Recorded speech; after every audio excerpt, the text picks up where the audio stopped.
All right. Hi, everybody. Welcome to the Open Forest Protocol ARR Carbon White Paper webinar. We're going to give folks about 2 to 3 minutes just to kind of trickle in and get online before we really get the show on the road. Just as an introduction for who's here to kind of go through it and what the structure of this webinar will be. I'm Michael, Chief Product Officer and Protocol Architect of OFP. I will be moderating for Aureline, the Chief Climate Officer, and Luke, the Head of Product. You can see us all on the screens. We'll wait a minute or two for people to trickle in, and then the high-level structure is we have about a 20 to 25-minute walkthrough, diving into some of the nuances of the carbon white paper and how it fits with the protocol, and then we'll do some open question for about another 20 to 25 minutes. So you can really look at this as a good time to kind of get primed on the TLDR of the carbon white paper. So yeah, we'll probably kick it off in about a minute or two. But until then, I guess sit back and wait for us to get going.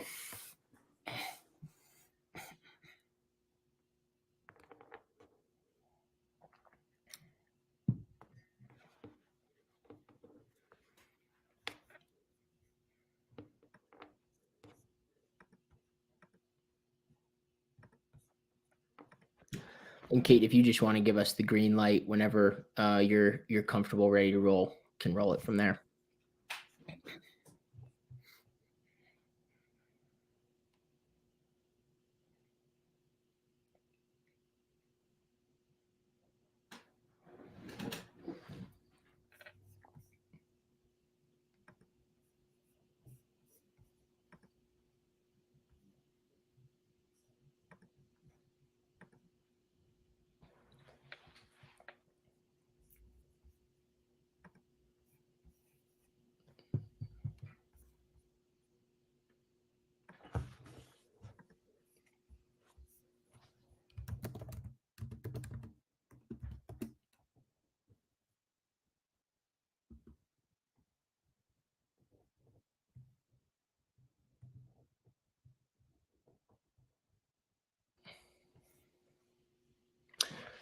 All right. Now that I guess we've let some people come in, this will also be recorded and reposted on YouTube, so you'll be able to watch the whole thing in full, even if you're not with us live.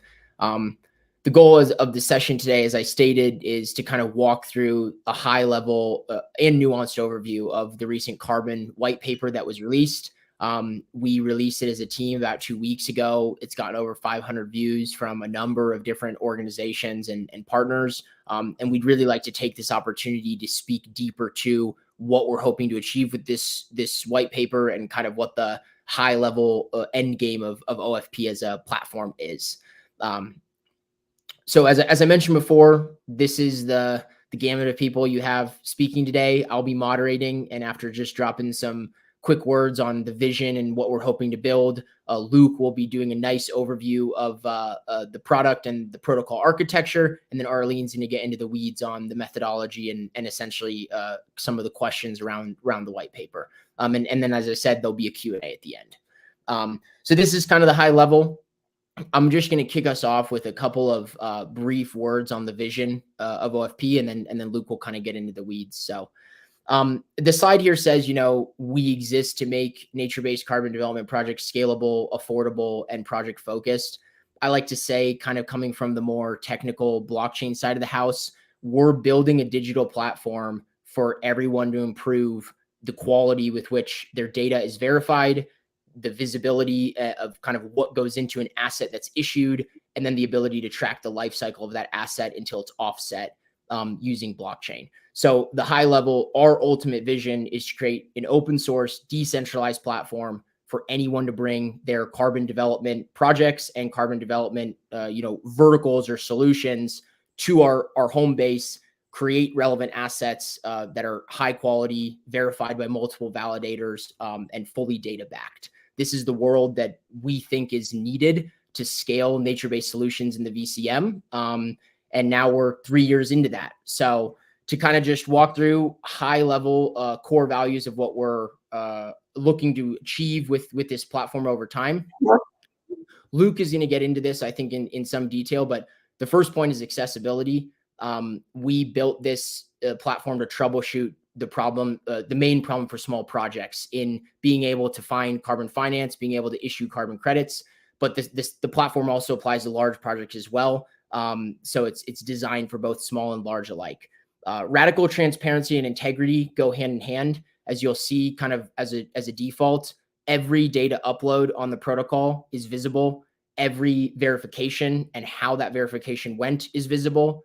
Every asset that gets issued and eventually burned or offset is visible and permanently traceable. So kind of to the logic of elevating the quality of the VCM, elevating the robustness of nature-based assets, we do this by making it all data first, fully visible for you to decide for yourself. And then the final point, scalable. I think the reason we're doing this in the first place, the reason I'm doing this in the first place, is not just to launch another company or another project. We're going for kind of the whole system, so to speak. We're trying to kind of create an overall product that everyone will be able to leverage, that everyone will be able to make use of, for the hope of eventually actually turning the negative 4.5 million trees lost every year into a positive amount that's saved every year across nature-based assets. So this is really kind of what we built the protocol around. It's what we believe in. It's what we really hope will continue to evolve as we continue to launch projects into the future. And with that, I'm going to turn this over to Luke and let him explain really the setup for this ARR methodology, and then from which Aureline will be able to explain how we're trying to push the ball forward with the methodology and the asset itself. So Luke, over to you. This is Luke Schubert, head of product at OFP. Thanks so much, Michael. Yeah. So before I dig into sort of how this process works, I want to first preface it by saying that, this is a methodology that we're presenting, but it's also, and hopefully we'll get this point across, a lot more than that. What we've essentially done is wrapped a carbon methodology within a technological platform with a bunch of different products inside that perform different roles in order to solve some core problems that we saw with forest projects around the world. When we began OFP, we tried to identify what those main problems were, the pain points, and the needs of various project developers who are trying to implement these nature-based climate solutions. And those are some of those major problems are what you see on the screen here, with accessibility and transparency. And so those are some of the core needs of projects coming up. And we've built this entire system for the purpose of addressing those main problems. So going here, you'll see a high-level overview of OFP and of the OFP process. So it starts in that top left-hand corner of that little gray box there with step number 1, which is project registration and monitoring preparation. So how this begins, this is the very first process in OFP. Essentially, if a project developer wants to use OFP to issue carbon or even just to monitor their forest, they connect through our digital tools. We have a digital platform that they log on to. They create an instance of their project with the geographic coordinates and area of that project and provide some detail there. The next step here, which is very, very important to the whole methodology process, as well as what OFP is the ground data collection. So we have a very prescriptive monitoring procedure for all ARR projects. And this also applies to all projects generally on OFP, but for all ARR projects, there's regular and frequent ground monitoring that's conducted by the projects themselves. So they go into their project. We want to engage the people on the ground and any local communities as well that could be participating, but they go onto the project themselves and using our platform and using our technology, actually conduct monitoring of the trees there. So I'll skip ahead real quick to show you. So on the left-hand side here, you can see the project operator dashboard. This is the platform that projects go on to create an instance of their project, to get logged on to OFP and generally connected.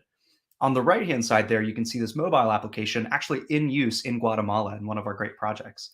And so those are the sample plots, those little dots there, S1, S2, S5. Those are sample plots that are assigned through our system using some existing CDM methodology to assign a statistically significant number of sampling plots to a project area. And then the project actually goes and visits those sample plots and they conduct ground monitoring, as you can see here. So that's that second step in the process. And again, it's all kind of, these products are integrated within this carbon methodology to help streamline the process and make it much easier for these projects on the ground to engage in this. The third step, which is one that we will talk a lot more about, provide some more detail. It's a big part of this is the data verification. So we have a very unique and different approach to data verification than what you'll see in the rest of the VCM. Our approach consists of coordinating a very large number of independent entities. Some are VVBs, some are remote sensing organizations, some are environmental engineering nonprofits. And these independent entities are all simultaneously looking at the ground data that's collected on a regular and frequent basis by the projects. And whenever they look at that data, they're making evaluative judgments on that data. And the result of that evaluative judgment is then used to determine whether or not the data is approved or essentially denied. It's a lot more complicated, but just as a high-level overview, that's the approach to validation that we have integrated within Open Forest Protocol. And you can see here, we actually have a product here that we built custom and bespoke for validators and for these validation verification bodies to be coordinated, to assess this data, and to then make those evaluative judgments on it. So that's that third step in this process. 4 is value creation. It's pretty straightforward. It's upon a successful verification of data, you then get the creation of the environmental asset. And I say environmental asset because it could be carbon credits. It could be something else. It could be biodiversity credits. It could be other new types of environmental assets in the future. So we can get to that later, but just wanted to throw that out there. And the last part, which is really important, is the transparent display of all of this data. So again, I was saying we've created this suite of technological tools and products to address the core issues with our users, which is the lack of transparency and accessibility in developing carbon projects. A key part of that is making sure that all of the data, everything that I've just talked about previously, is all visible. It's traceable and verifiable. We use a tool called blockchain. If you're unfamiliar, it's, we can get into it later, but it's essentially a really powerful tool for storing and displaying data. It does a lot more than that, and we'll talk about that later, but it is a very powerful tool for displaying data. And we use that tool to display every single component that I just talked about, the ground data that's recorded. You can go to our Ecosystem Explorer. It's a wonderful tool that helps us display data from the projects, and you can see actual pictures of trees recorded on the ground by the individual forest projects. You can also see the validation decisions and the results from that, as well as any assets that are created there. So in this way, essentially, we've created an integrated carbon methodology that's wrapped around and plugged into lots of different products that's also able to grow. So with that being said, I'll pass it over to Aureline to dive into the specific instance of how we're using this for the afforestation, reforestation, and revegetation methodology. Thanks a lot, Luke. Yeah, so as Luke was explaining, we'll deep dive into these 4 main steps and the details that we have for the AIR methodology. So the 4 main steps are whitelisting, data collection, data validation, and then the issuance of digital assets. So the first step is really the whitelisting and the project eligibility assessment. So this is done internally for the moment by OFP, but it could be also decentralized in the future. So we could have third party evaluating the projects and their eligibility. It's a really rigorous process by which we evaluate different eligibility criteria. So we have what we call general eligibility criteria, such as additionality, permanence, legal compliance, land rights, and we also evaluate risks. We'll deep dive a little more in a few seconds. And then we have really specific and methodology-specific criteria, like project duration, project size, and so on. And so if we just now deep dive a little more into the general eligibility criteria and additionality, maybe Luke, you can put the next slide. So typically, additionality is evaluated within 3 different facets. So financial additionality, is the project able to be developed without carbon financing or not?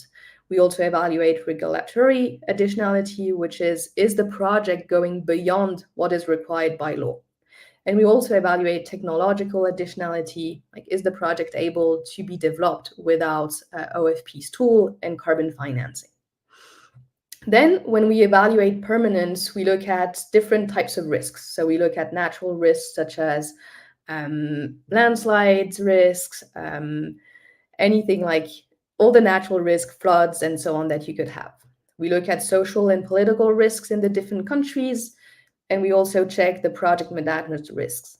We evaluate financial risks, and we also ask the projects to really switch to conservation financing once they're done with AIR carbon financing. So this basically ensures that the projects are really with us on the very long term.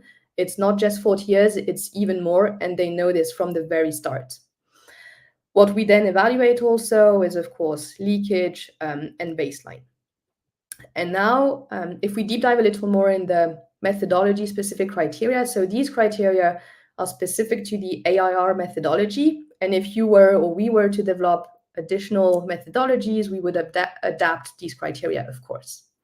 So for this AIR methodology, the main criteria, but they're not all here, but I'll just go over the main ones. So of course, the project should be afforestation, reforestation, revegetation. We can also onboard agroforestry projects, but in specific cases. So typically, if you have an agroforestry project where you plant trees on the border of the land plot, this we wouldn't be able to onboard. But other types of projects could eventually work. There's no timber or harvesting planned in the project area. Of course, the project should not be on a wetland. We'll have also additional methodologies for these kind of projects. We have a minimum project size. It's pretty low. It's a technical limitation, basically, to be able to set up the sample plots in the project area.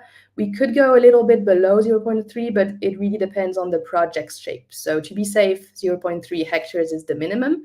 And this is really a game changer in the industry, because normally like smaller size projects cannot access carbon financing. They need to be pulled together to get to at least 1,000 hectares or something like this. We then have, of course, also a tree crown cover criteria to make sure that the forest would not develop on its own without the reforestation, afforestation activities. Then we're able to onboard projects that have started planting trees 5 years prior to the registration on OFP. This is a criteria that enables us to onboard projects that don't have typically financing for the long-term monitoring, conservation, and taking care of the forest. Because we've seen a lot of initiatives where you plant trees and then that's over. There's no money left to do the monitoring, to take care of the forest, and this is what we want to avoid with this. We want these kinds of projects to be able to conserve, continue, grow their forest over the very long term. In terms of project duration, there's a commitment of 40 years minimum. And of course, as I said before, they also need to commit to switching to conservation financing once the forest is mature. We have a strict criteria of no monoculture. We definitely want to grow biodiverse, resilient forests. So monoculture forests are not able to be onboarded on OFP. And we also cannot include projects that have had deforestation in the project area in the past 10 years. And finally, and of course, reforestation should not be a legal requirement. So these are the main criteria that we have. And just to give you some insight on how we evaluate this, so for the moment, we do have a direct contact with the organizations. They also have to answer a lot of questions that enables us to evaluate their answers and evaluate additionality, permanence, leakage, and all these criteria that we've talked about. And we also do remote sensing analysis, so to evaluate what has happened over the past 10 years or more.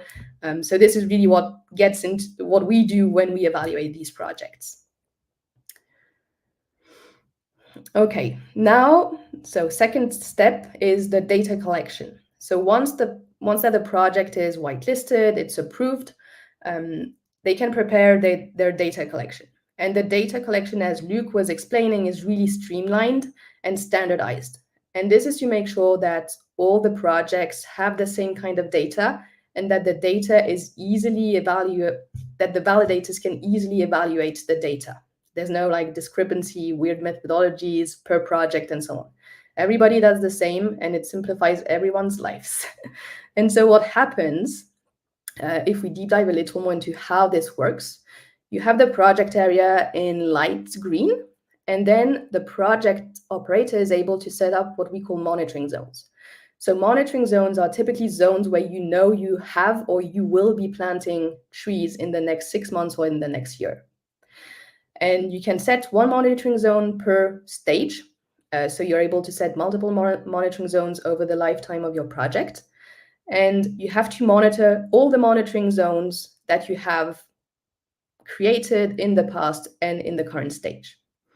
What we then do with these monitoring zones is that we assign a given number of sample plots and we randomly locate them. So the number of sample plots also depends on your projects and the monitoring zones area, of course.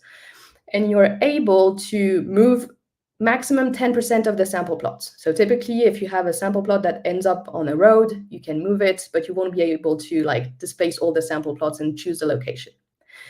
These sample plots are permanent sample plots, so you need to collect tree data in these sample plots for the lifetime of your project. What we enable also is the data collection with the mobile app. So basically this makes sure that typically the project operator can employ local communities or people that are living around the project area to do the monitoring. They can be trained, they can do the monitoring, and this is super important for the long-term success of the projects. And we've discussed this numerous times with local communities. Like if you don't have local communities involved in the project, very probably your project won't be successful on the very long term. And so once all this data is collected on the ground, it's sent for verification and validation. The project operator can also add additional information like drone footage if they want. And then this data is evaluated by the network of validators. And so I won't go into like a lot of details because Luc went over it. But basically, the validators have access to all the previous stage reports that were provided by the project operator. So if he's at stage 10, he has at least, the validators have at least like 11 stages of data to check and to compare. So he's just checking the latest stage to validate with the previous ones that were already evaluated. They can see the trends in growth in the trees in each sample plots. They can see all the measurements, the pictures that are taken on the ground and that can only be taken on the ground in the project area. And they can also use their proprietary technologies such as remote sensing, LiDAR. They can also go on the ground if they're close to the projects. And so once validation is done, once the validators have voted on the legitimacy or not of the data, if the data gets validated, this is when we can have the issuance of carbon credits, and this is when we have the calculations of the emissions reductions or removal. So this calculation is done, so we calculate basically the change in carbon stocks in the project area and in the monitoring zones. It's done using the CDM existing methodologies and tools. And basically, we just calculate the amount of carbon that is stored in the forest, taking into account, of course, the leakage, the baseline, and the uncertainty. You can find all the details in the white paper about this. And then when we have the amount of carbon that is stored in the forest between two stages, we issue and we mint basically the carbon credits. 85% of the credits are going directly to the project operator.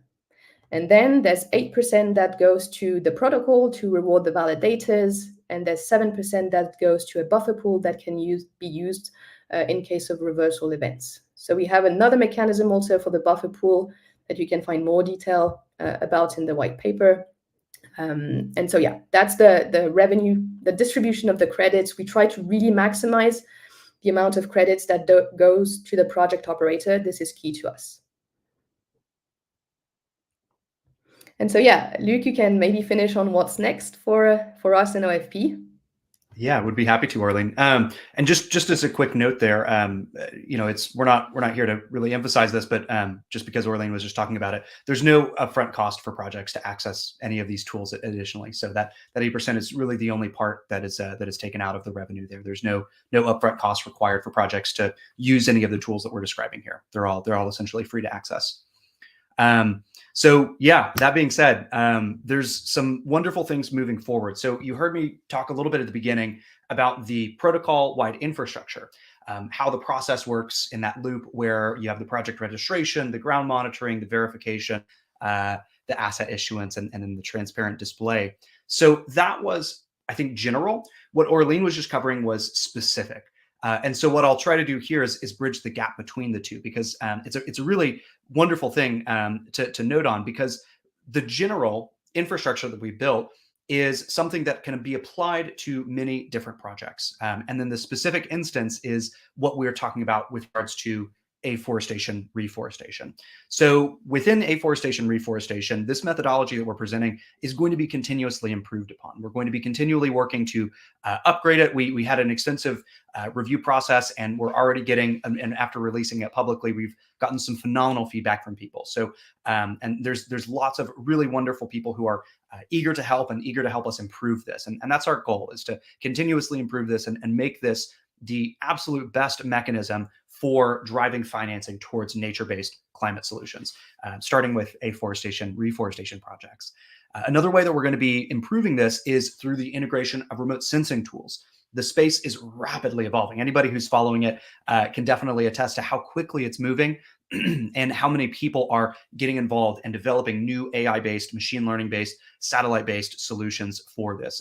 There's just numerous wonderful examples that I could list, but suffice to say, we are working on and planning to integrate as many of these as possible into OFP. We already have very many remote sensing based validators on our network that are validating credits, as Aureline mentioned, and using some of their proprietary tools to evaluate the data uploads. But we're working on hopefully integrating that as well natively into the products that we've built.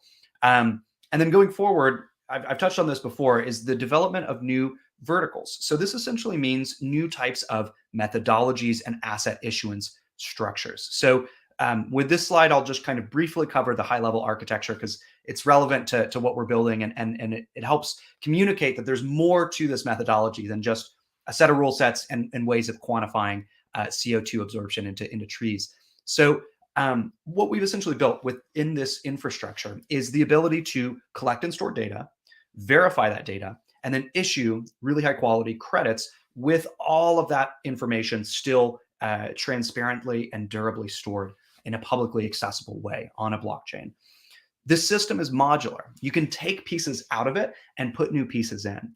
And so we can take out the afforestation, reforestation methodology, and we can replace that with a new methodology, a new type of asset issuance mechanism that then is fed into the verification and validation bodies and that network there.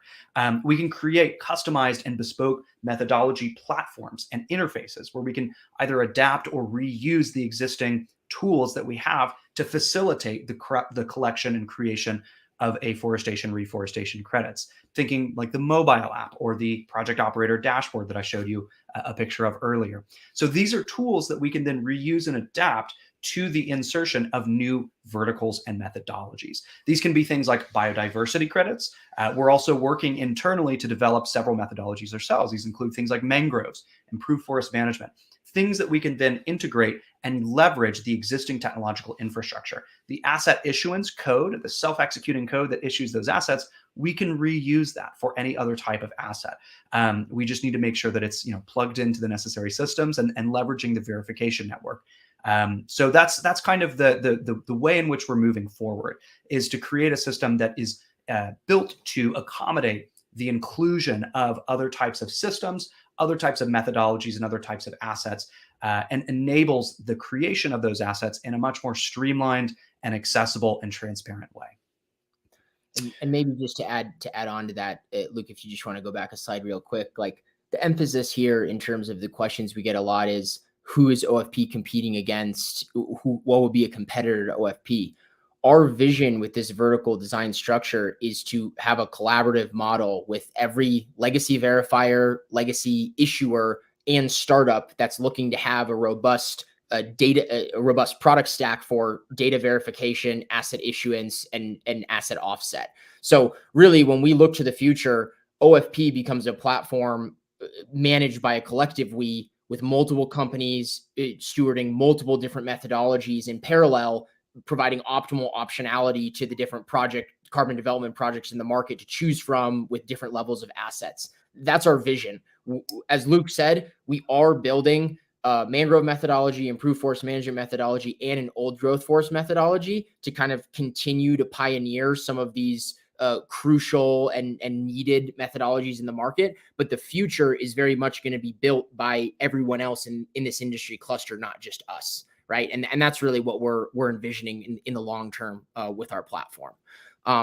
So thank you, Luke, for that overview, and Aureline for your deep dive. We're now going to move to the open discussion. We've had some questions asked many times, indirectly after the Carbon white paper came out. We've also had some directly on this stream itself. So to kind of get right into it, this one I think is best directed to you, Luke. The question that's come up quite frequently is, why did we at Open Forest Protocol decide to create a new methodology? And in that sense, what makes our standard or methodology different from other standards or ARR methodologies specifically? Maybe we can kick it off with that. Absolutely. Yeah. I think, there's a lot of talk about fragmentation in the VCM, and there's a lot of talk about making sure that from all sides of the marketplace, there's very clear understanding of how systems work and what's happening. And that's all for the purpose of promoting transparency and promoting high quality projects entering the space, and making sure that funds are being directed towards really high quality projects. And so I think what we're building absolutely is not something that contributes to the negative aspect of fragmentation. I think what we're doing, and I think the reason that we sought out to build a new methodology was not necessarily to, as you said, compete, but rather to integrate other types of methodologies within this system. So what we've essentially built is a digital infrastructure for digital asset issuance. And this means that we have tailored methodologies that are adapted to the products and the technology that we've built. As I said before, the monitoring procedure that Aureline was showing with the sample plots, all of those sample plots are determined using our system and using our software. We have the CDM methodology for establishing the statistically significant number of sampling plots built into the back end of this computer system. So all a project developer needs to do is draw on a map their project area, or upload a geodata file with their project coordinates.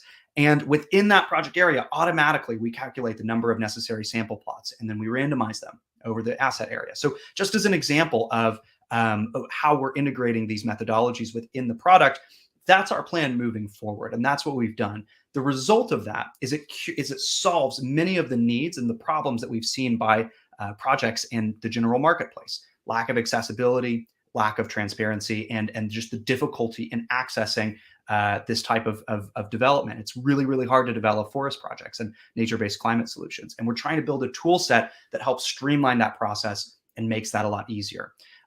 Another thing too is that we were able to integrate what we think is a better validation type system. So rather than just having one individual VVB analyzing the projects, at a maximum of 5 years individually, we have much more frequent monitoring procedures, and it's also being evaluated by that decentralized verification process. So within that process, I saw a good question in the chat about that. We can get to that.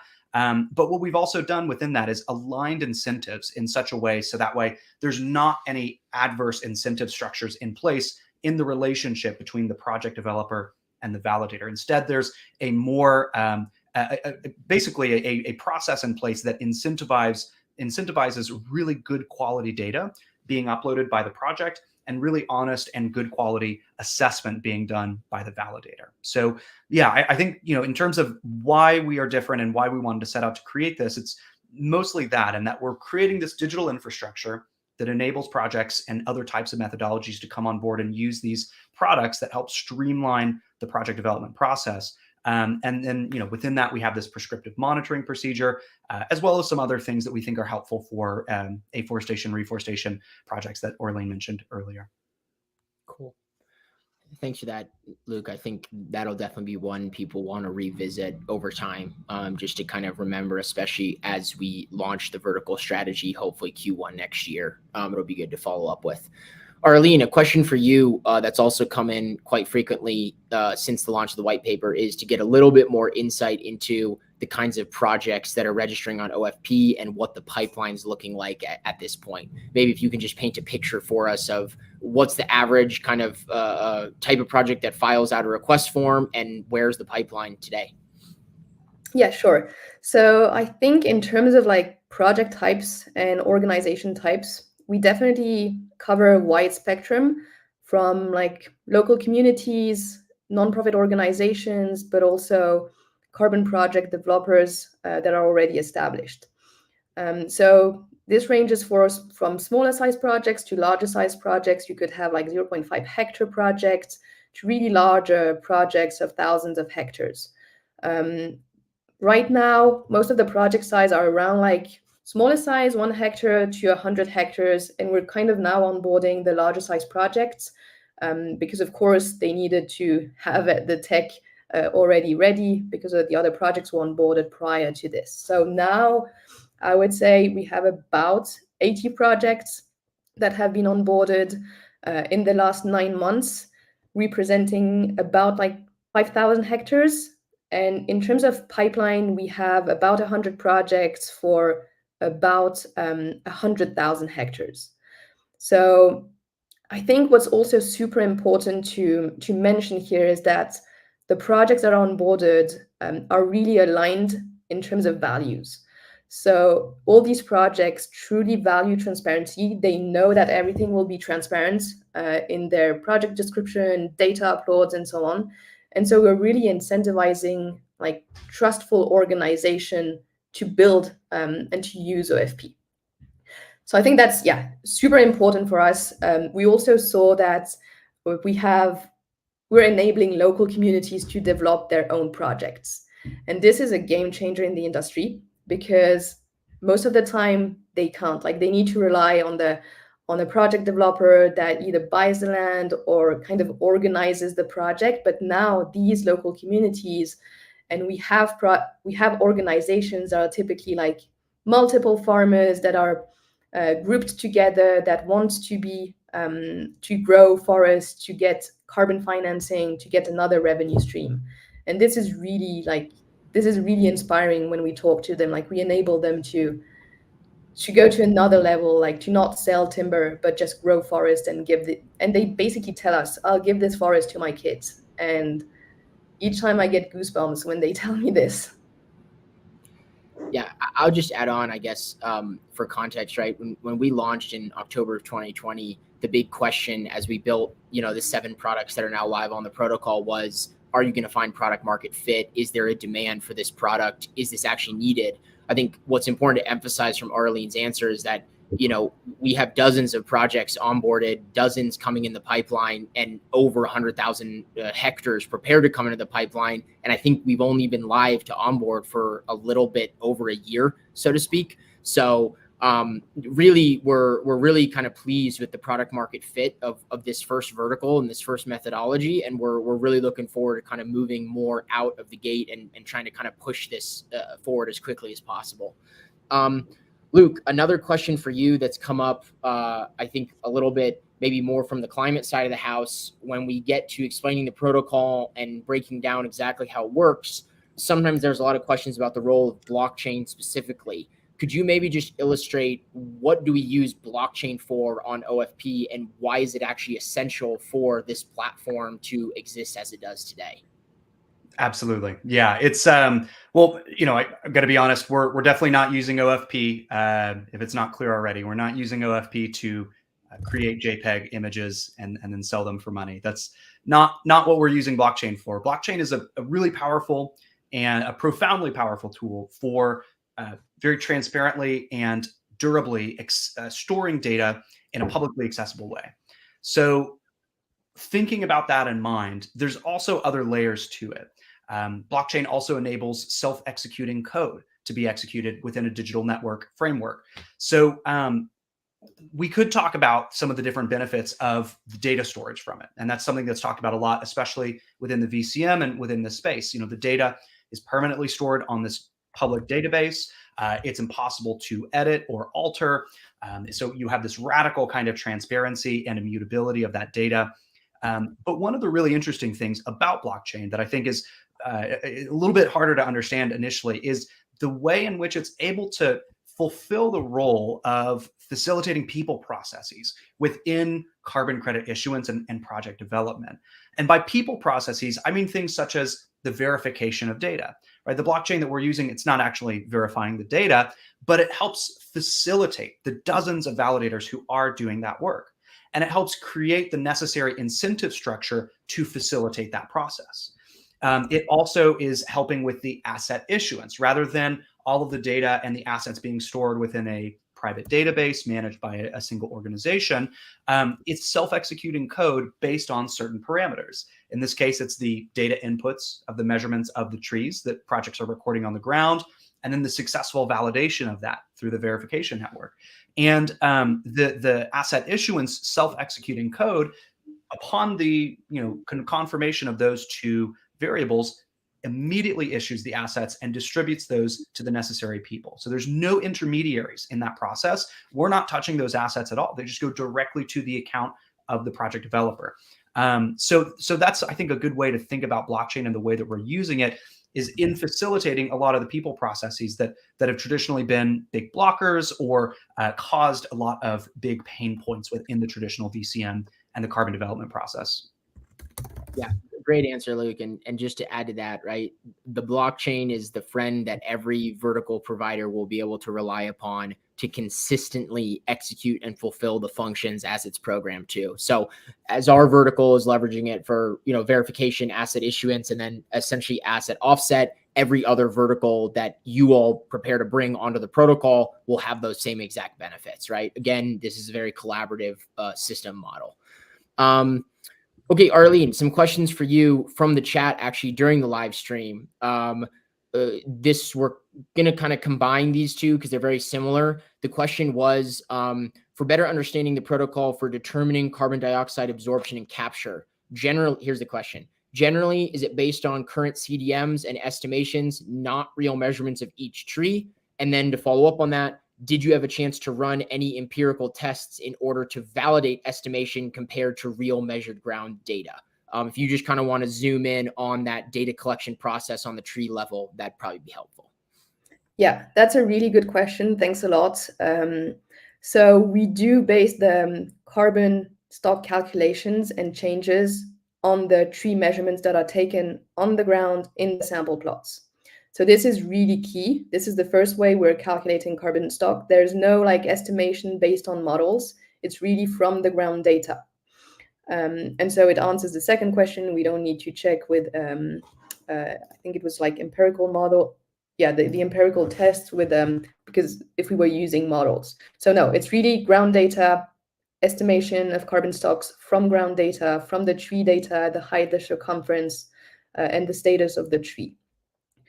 And also something that I'll want to put here, this is the first step. The second step is also including remote sensing estimations, but we will always keep the ground data collection because it's also super useful to calibrate the models, the remote sensing models. So this will come later on. We're working on this already. It will be a combination of both in the future, but we're starting with ground data. Cool. Great answer. Next question is actually on the validation front. I know that we linked a deeper dive blog into that to kind of really saturate yourself with it. Mechanistically, this is probably the most complicated part of the protocol because it's very kind of crypto jargon mechanism design-esque. But Luke, the question was, how does OFP onboard validators and what standards are they held to? What is the reward punishment mechanism for validators? And how does OFP authenticate the legitimacy of validators? Maybe if you want to kind of paint a picture for where we're at and how that process has been over time. Absolutely, yeah. And I think it's also important to think about where we're going in the future with validation because it's certainly a growing process. We're very much an acorn sprouting right now. We're not the fully fledged oak tree that Open Forest Protocol aims to be. But right now, it's very simple. It's we identify organizations, real organizations that have the potential to provide benefit in analyzing the data that's uploaded by projects. So, they're taking photos of trees, recording measurements, things like that. That data collection process is going to evolve over time as well. But we want to identify organizations that can help us in verifying that data and providing additionally unique insights into that. So one question that we get a lot is, how with the sample plots, and this ties into the whole, do you have permanent or temporary sample plot assignments within a forest monitoring practice? People often ask, how do you make sure that projects are not just juicing the sample plots and not caring about the trees outside? Well, if we have a validator that's on the network that is able to run NDVI indexes or analyses of the projects, or any other type of vegetation analysis to see the variety of vegetation within a project area, you can very quickly identify and evaluate if a project is doing that or trying to manipulate the data. And so, just as an example of the really amazing potentials that comes with having a diverse and very specialized group of validators that are all focused on forests and forest monitoring and nature-based solutions, but also have applicability outside of that. It's a really exciting possibility that we have. So it's really simple. We have an internal review process. We talk with them. We have multiple conversations. When we determine that they are valuable and that they will be able to provide that value to the network, there's a pretty basic legal agreement that we set up with them. And a lot of this stuff as well will be community-led going forward. That's kind of part of our growth plan. We can talk about that later. But then in terms of the reward punishment mechanism for validators, happy to, I think that is pretty well covered in the white paper itself in one of the appendices. Again, there's the blog post as well. Michael, I remember the afternoon that we sat in a cafe in Istanbul and mapped that all out. So it's been something that we've put considerable time and effort into developing. It's based on lots of other mechanisms, but probably not worth getting into at this point. I mean, authenticate legitimacy validators is pretty straightforward if they are legitimate organizations with bodies of work. You can see some of them represented on our website. Yeah, I'll just add briefly to this and kind of like the vision here, right? So there's 27 validators on the network now. Most of them are remote sensing companies, forest organizations, or legacy existing VBBs that are, testing out this kind of new structure. The vision here, and I kind of refer to this publicly as like a professional chorus. The vision here is we want as many different perspectives as possible to evaluate the data over ongoing timeframes. So what that means is while today we're really concentrating on remote sensing, forest organizations, and existing VBBs, tomorrow we're going to look for on-the-ground verifiers from local communities, AI LLM agents that can do image verification, so on and so forth. The premise of OFP as a platform is that we can continue to grow the validator network as more verticals come on and continue to kind of build a moat or a kind of robust system around how all of the data is being looked at. Because the data is being uploaded repetitively, the validators are basically able to train off of every single project and learn from what came before to get an idea of what comes next. And I think most importantly, as Luke said, we're in the early days of this system. We're hoping to get this network to 100 to 200 strong in the next 5 years. We're around 30 right now. So, definitely fill out the form if you think you're qualified to bring one of those skills.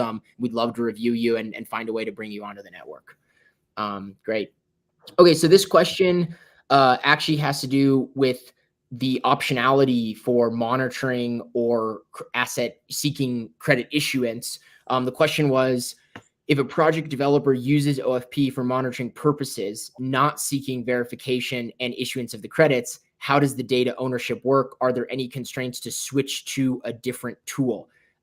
This is a fun question. We've talked about this a lot in-house.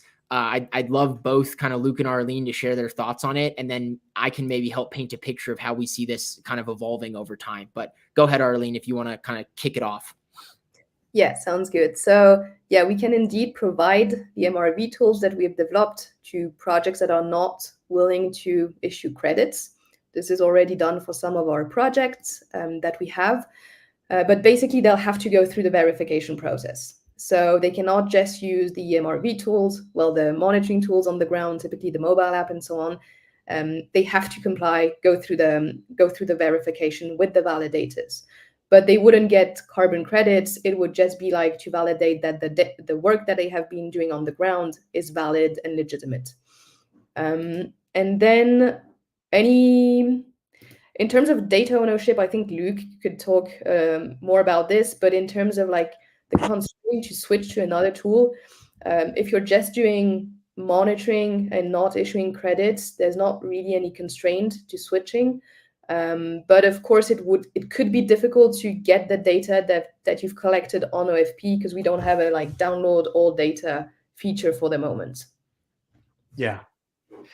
Great response, Aureline. Yeah, I think I can touch on the data ownership. So with blockchain, I'll get a little bit nerdy, but try not to get too much into the weeds of things.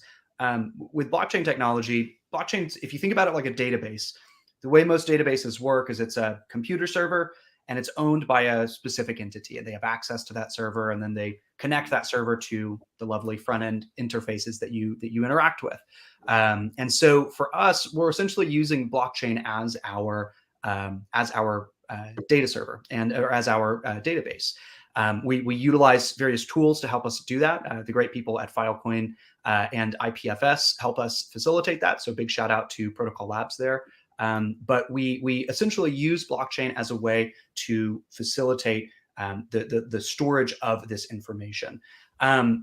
So that information is out there. It's public. Anybody can view it at any point in time. That's kind of the strength and potentially weakness of blockchain. There's certain private information that we do keep on a separate private backend. These are things that are like private information that may not necessarily want to be out in the world and public. So we do have some division there for smaller data sets, but for the most part, like the project data of the field monitoring and the verification and how many assets have been created, all of that is public information. So the monitoring data as well is public information. But another good thing to note on as well is just the way in which we are moving forward with this. So we can change this up. We can make this different. We can adapt that. But for the most part, the data itself, though, of each project is owned and operated by the project developer. So that's another kind of key aspect here, and that we have this dashboard for them to access and for the project developers to create their project and to access. But because we're using blockchain, the projects themselves have a blockchain you can think of as an account.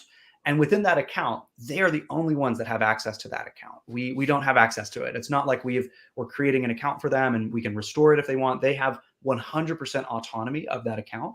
And within that account, they own the instance of their project.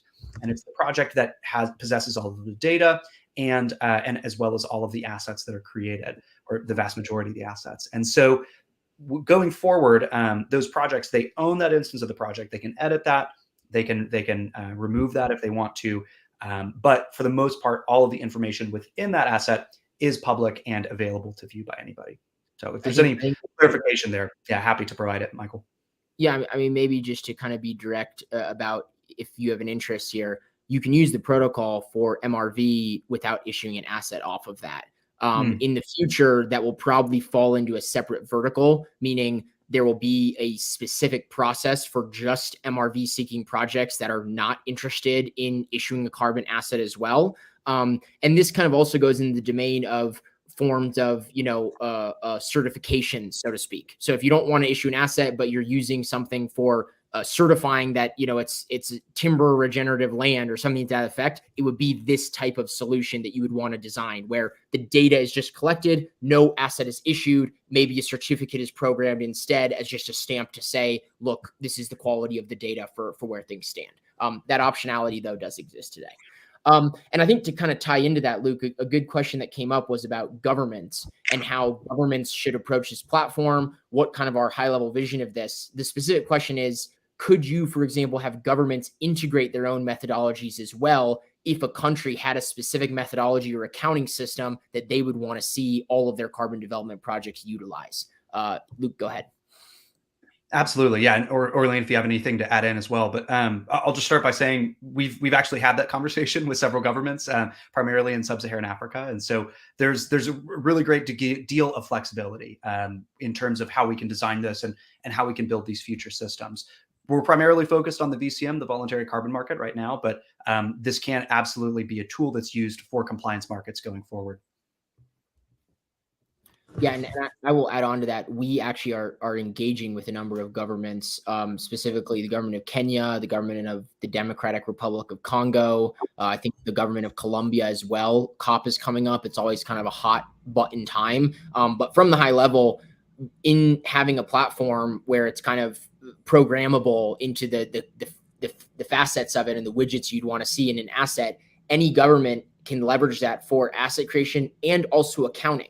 Meaning, if you look at the Explorer that we linked in the chat, you can see where every project is. You can see how many credits every project created. You can audit any project you want to on OFP, all with this understanding of governments don't have to worry about not getting, their carbon tax or not being able to see the assets being created. In the OFP world and the OFP vision, everything's data backed, everything's fully transparent, and the numbers speak for themselves. And then the relevant parties, jurisdictional entities can come in and kind of utilize that for their essential needs.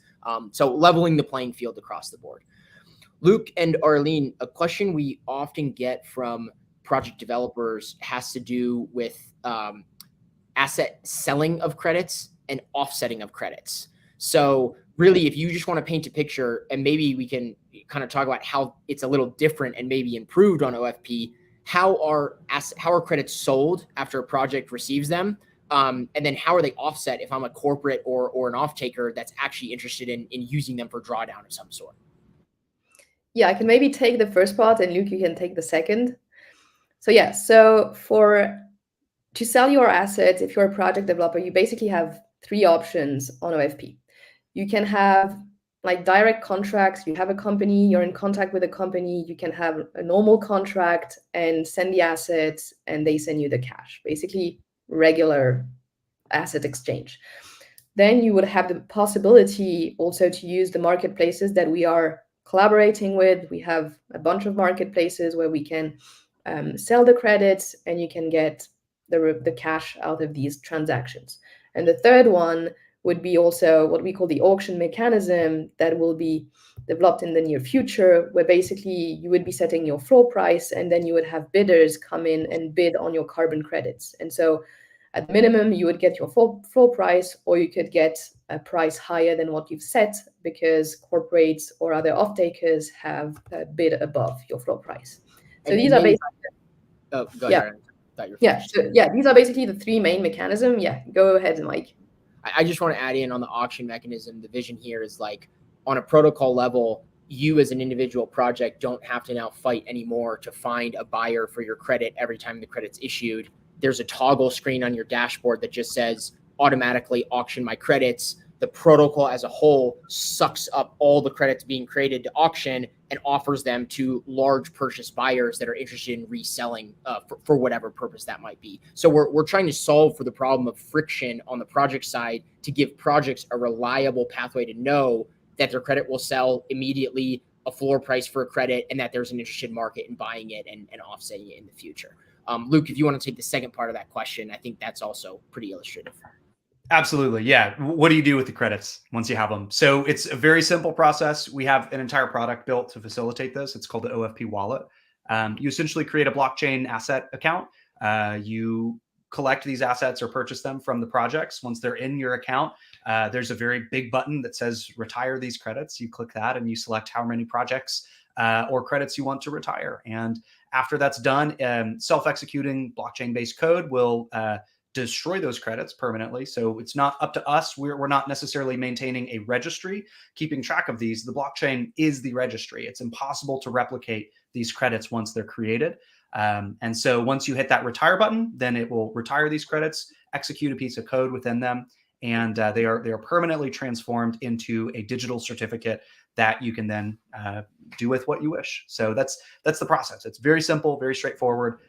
We're trying to create this to be a very simple and accessible platform and process, while also keeping the best of both kind of financial flexibility and maximizing profit for the projects, while also keeping it extremely user friendly.